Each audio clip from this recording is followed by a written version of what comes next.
Hamba-Mu yang dipercayakan untuk menjabarkan firman Tuhan ini terus menguasai bibir mulut hamba-Mu, pikiran hamba, semua totalitas hidup hamba-Mu ditaruhkan hanya di dalam nama dan kuasa Tuhan.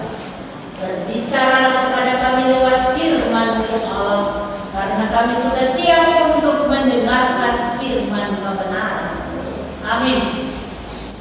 Titus pasal 2.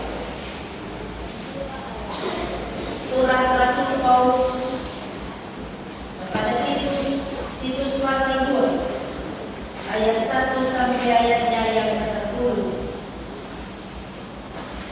Titus pasal 2 ayat 1 sampai ayatnya yang ke-10. Lembaga Kitab Indonesia memberikan tema kewajiban orang tua, pemuda dan hamba.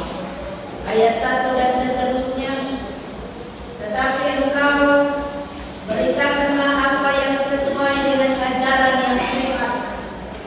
Laki-laki yang tua hendaklah hidup sederhana, terhormat, bijaksana, sehat dalam iman, dalam kasih, dan dalam ketekunan. Demikian juga perempuan-perempuan yang tua, hendaklah mereka hidup sebagai orang-orang beribadah. Jangan memfitnah, jangan menjadi hamba anggur, tetapi cakap mengajarkan hal-hal yang baik. Dan dengan demikian mendidik perempuan-perempuan muda mengasihi suami dan anak-anaknya. Hidup bijaksana dan suci, rajin mengatur rumah tangganya, baik hati dan taat kepada suaminya, agar firman Allah jangan dihujat orang. Demikian juga orang-orang muda, nasihatilah mereka supaya mereka menguasai diri dalam segala hal, dan jadikanlah dirimu sendiri suatu teladan dalam berbuat baik. Hendaklah engkau jujur dan bersungguh-sungguh dalam pengajaranmu, sehat dan tidak bercela dalam pemerintahanmu, sehingga lawan menjadi malu, karena tidak ada hal-hal buruk yang dapat mereka sebarkan tentang kita. Hamba-hamba hendaklah taat kepada tuannya dalam segala hal dan berkenan kepada mereka. Jangan membantah, jangan curang, tetapi hendaklah selalu tulus dan setia, supaya dengan demikian mereka dalam segala hal memuliakan ajaran Allah, Juru Selamat kita.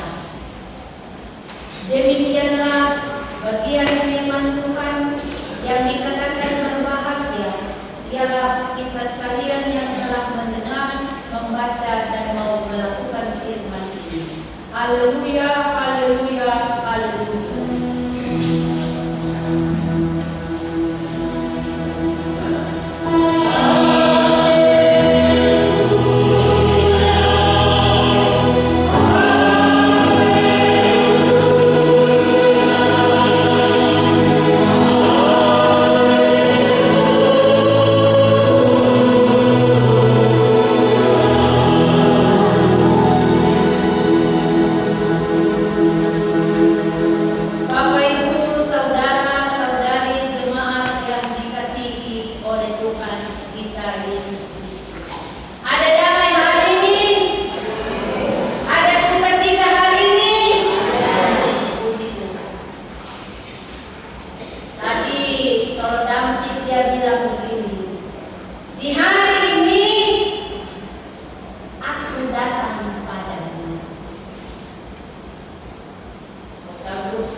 dimaksudkan pada pembacaan kita Titus pasal 2 ayat 1 sampai dengan ayatnya yang ke-10 dengan tema setiap peran dalam keluarga menjadi alat berkat.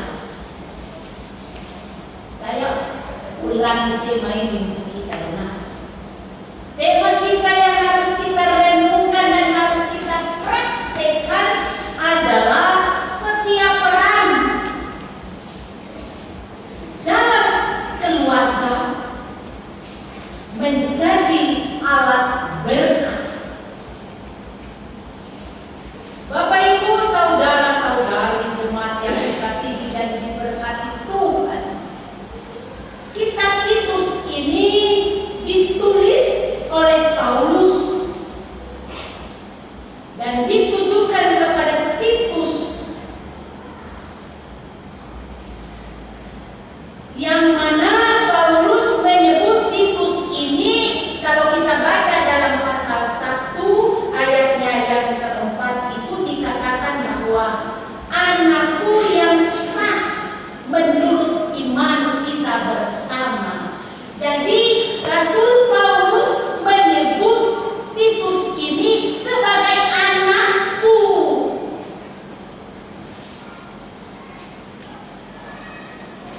Anakku yang sah dalam iman kita bersama. Titus adalah seorang berkebangsaan Yunani yang bertobat dan memberi diri untuk melayani bersama dengan Paulus. Orang bertobat jadi serahkan diri juga, yang jauh-jauh lagi maksudnya demikian. Jadi dia telah bertobat, tidak sampai dalam waktu yang disebut bertobat saja, tapi dia membuktikan pertobatan yang dia miliki itu, di mana dia memberikan diri untuk melayani bersama-sama dengan Paulus. Meski Titus ini sebagai seorang non-Yahudi, tetapi Paulus memberikan kesempatan kepada Titus untuk mengambil bagian dalam beberapa tugas penting, Bapak Ibu Saudara.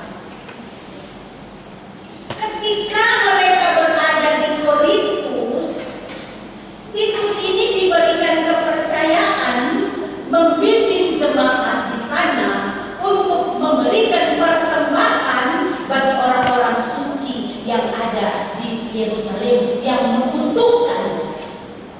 Ingat, yang membutuhkan, yang tidak usah masuk. Ini Rasul Paulus yang tekankan demikian. Kalau kita membaca sejarah Titus ini, memang dia masih seorang muda. Dia masih muda. Namun Titus ini dia memiliki keberanian untuk mendampingi Paulus dan Barnabas menuju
dengan ayatnya yang ke-12 di sini. Ketika Paulus meminta Titus untuk menunjuk penatua yang cakap dalam setiap kota agar mereka bisa memimpin orang-orang Kristen yang tersebar di pulau Kreta, ini satu tanggung jawab yang sangat luar biasa berat bagi Titus. Mengapa? Karena memang tugas ini tidak mudah. Kenapa tidak mudah? Karena banyak orang di Kreta yang hidupnya tidak tertib. Ayat 10 pasal 1. Bahkan mereka diberi label atau diberi julukan sebagai pembohong, binatang buas, pelahap, yang malas. Ayatnya yang ke-12 pada pasalnya yang pertama. Dan iman banyak orang di Kreta tidak lagi sehat. Kalau tidak lagi sehat berarti sakit, toh? Kalau sakit berarti harus ada perawatan, harus ada pengobatan, harus ada pemulihan, harus ada penyembuhan. Maka Titus dinasihati Paulus, Bapak Ibu Saudara, untuk menyampaikan ajaran yang sehat. Secara khusus pada pasal 2 ayat 1 sampai dengan ayatnya yang ke-10 ada 4 klasifikasi usia yang disampaikan oleh Paulus kepada Titus untuk klasifikasi umur ini. Sehingga pada ayatnya yang kedua itu dikatakan nasihat untuk laki-laki tua, yakni laki-laki yang telah tua dalam hal umur. Kalau laki-laki yang sudah tua dalam hal umur, maka dia harus hidup bijaksana, harus hidup sederhana, harus hidup terhormat, harus hidup sehat dalam iman dan dalam kasih dan dalam ketekunan. Jadi orang yang usianya sudah tua, yang sudah lanjut usia seperti saya rambut putih ini, tapi dicat kasih hitam,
umur 70 tahun saja.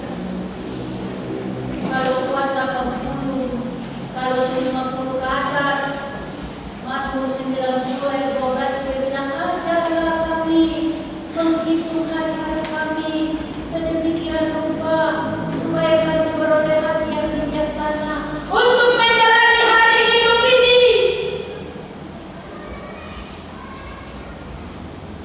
Yang macam-macam lagi. Ini firman ini. Dia menegur orang di Kreta. Tapi apakah nanti dia tegur kita? Kita lihat sama-sama.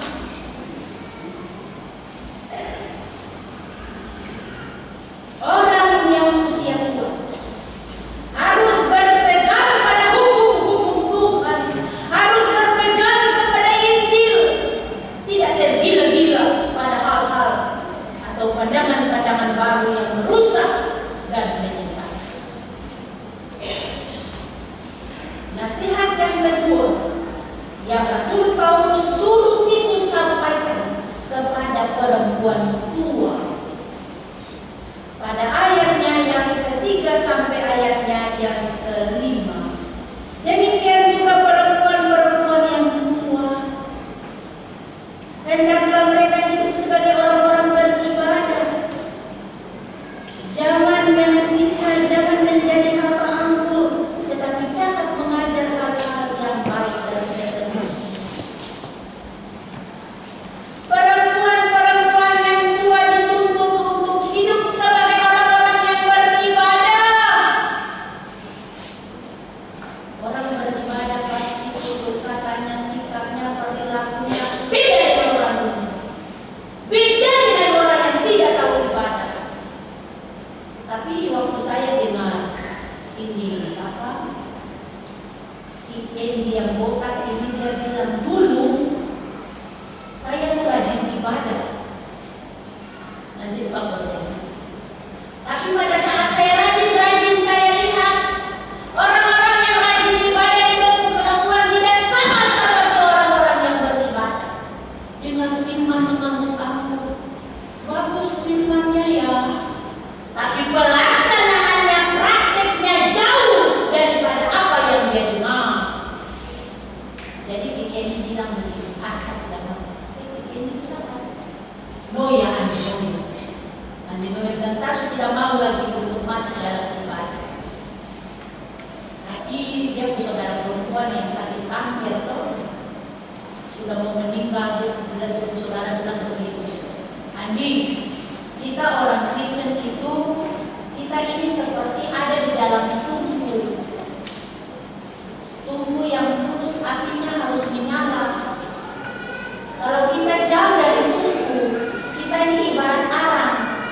Kalau kita jauh, arang satu tidak bisa memberikan kita panas supaya bisa memberikan semangat, memberikan kita kekuatan. Kalau kita cabut diri dari tungku itu, dari api itu, dari bara yang lain, maka kita akan lemah. Lalu dia sadar, baru dia kembali lagi. Pada saat dia mengalami goncangan yang besar, pada saat dia perjalanan menuju ke satu tempat, saya sudah lupa, jangan sampai salah sebut, pesawatnya mengalami turbulensi. Lalu dia bilang untuk Tuhan begini, Tuhan, kalau Tuhan tibakan saya dengan selamat, saya pulang ke Indonesia, saya akan masuk gereja. Dan dia buktikan itu.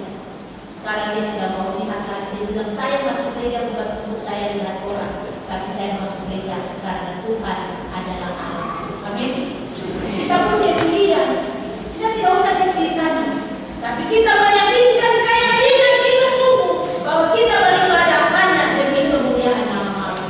Kita datang beribadah untuk menyembah Allah yang hidup, Allah yang selalu setia dalam ketidaksetiaan kita. Allah tidak pernah memperhitungkan segala hal yang kita buat, sehingga membatasi kasih-Nya terhadap kita. Tidak, Allah tetap baik, Allah tetap setia. Amin Bapak Ibu.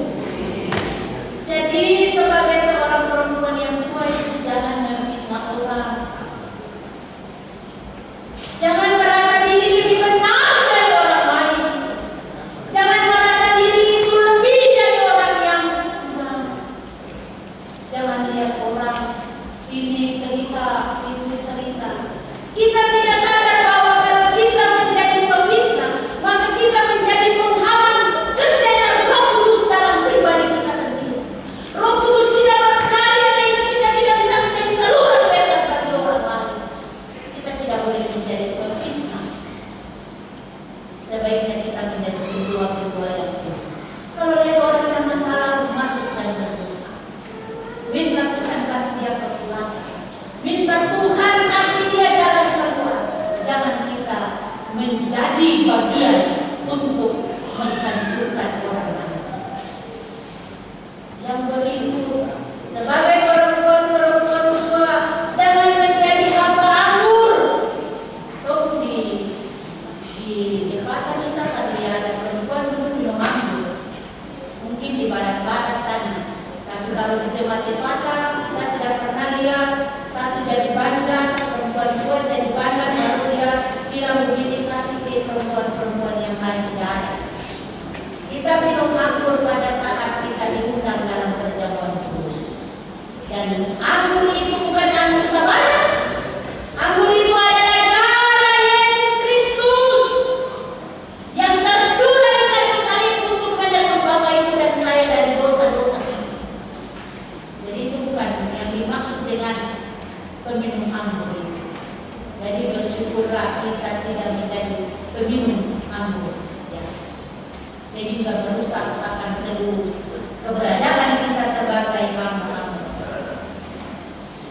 Sehingga apa yang kita lakukan sebagai perempuan-perempuan yang tua itu dapat menjadi contoh dan teladan bagi perempuan-perempuan yang muda.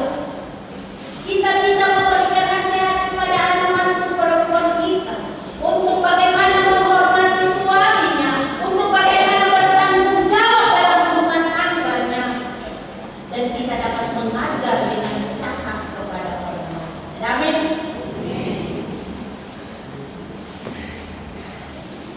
Dan perempuan tua dapat menjadi teladan. Pada saat kita jalan, ibu itu tuh dia bagaimana dia mengajar, kalau dia bisa jadi contoh untuk kita. Duh, perempuan tua itu dia rambut putih, tapi dia jadi contoh untuk kita. Jangan rambut putih baru jalan kamu bilang, perempuan sana suka mau masuk itu baru dia bikin apa terlalu banyak, bikin dosa saja. Ini nama Tuhan tidak dipuji, nama Tuhan tidak dimuliakan. Kita sendiri yang menjatuhkan kehormatan kita.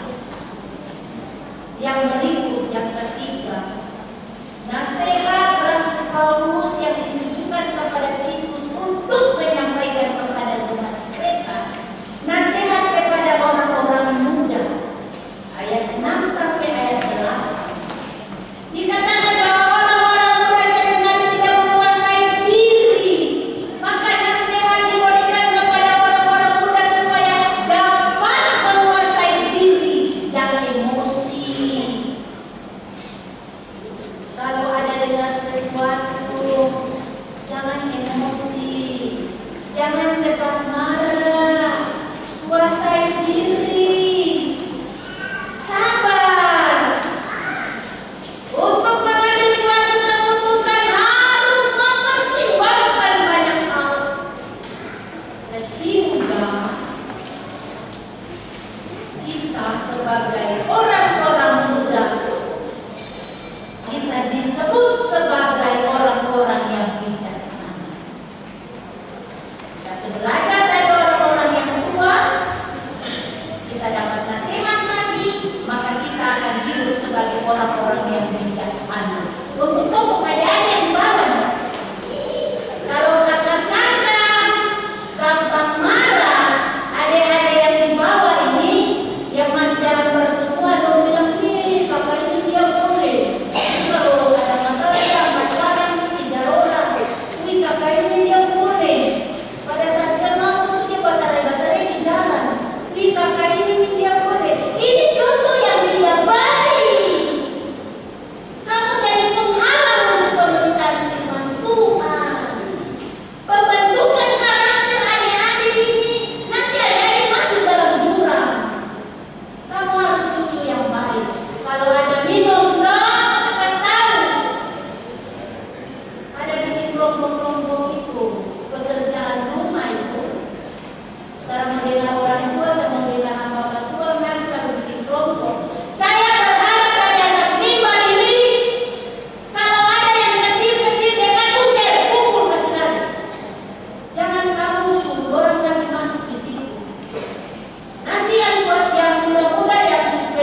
melakukan segala hal sesuai dengan kehendak Tuhan dan firman Tuhan. Amin.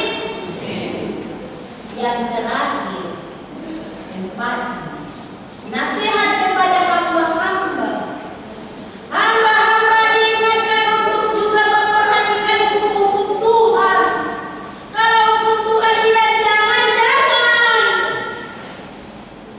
jangan main dibilang. Ini sama nih orang bebas. Orang bebas itu orang pintar. Tahu kebenaran tapi tidak mau melakukan. Nah ini tidak boleh, tidak dibenarkan.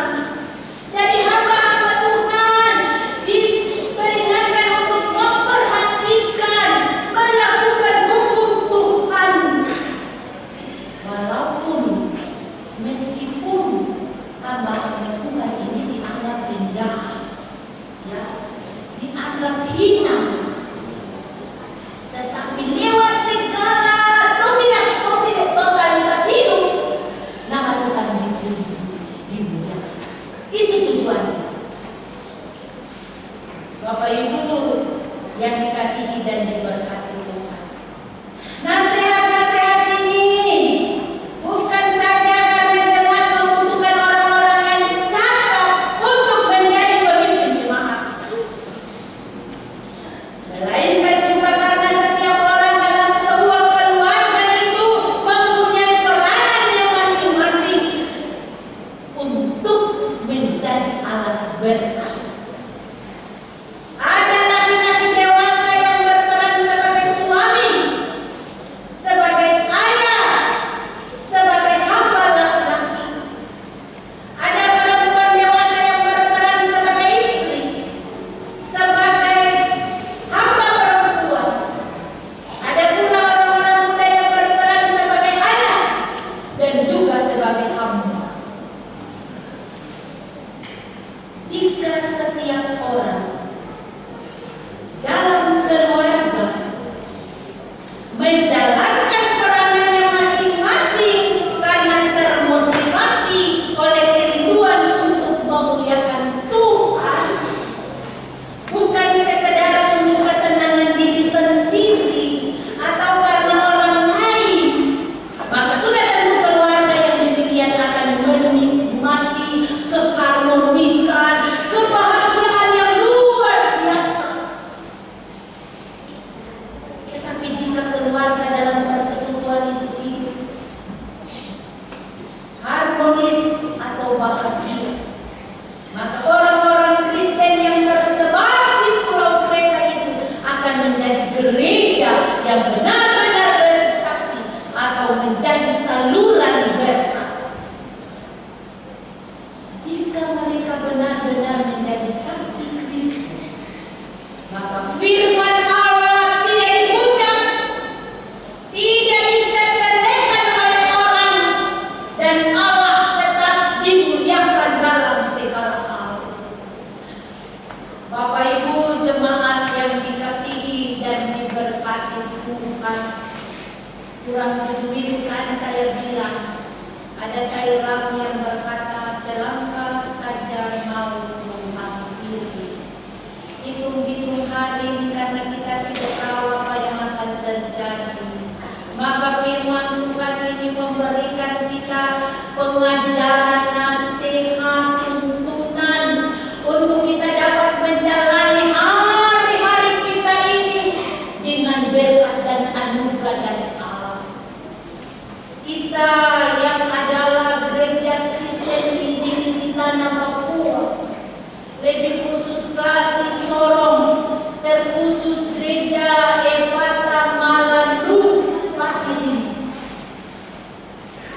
Firman Tuhan ini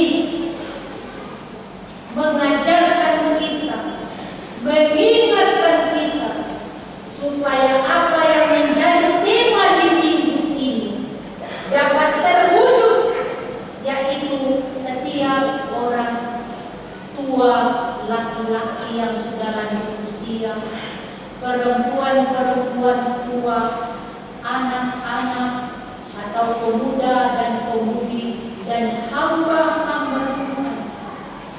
Mari kita fungsikan peranan kita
Bapa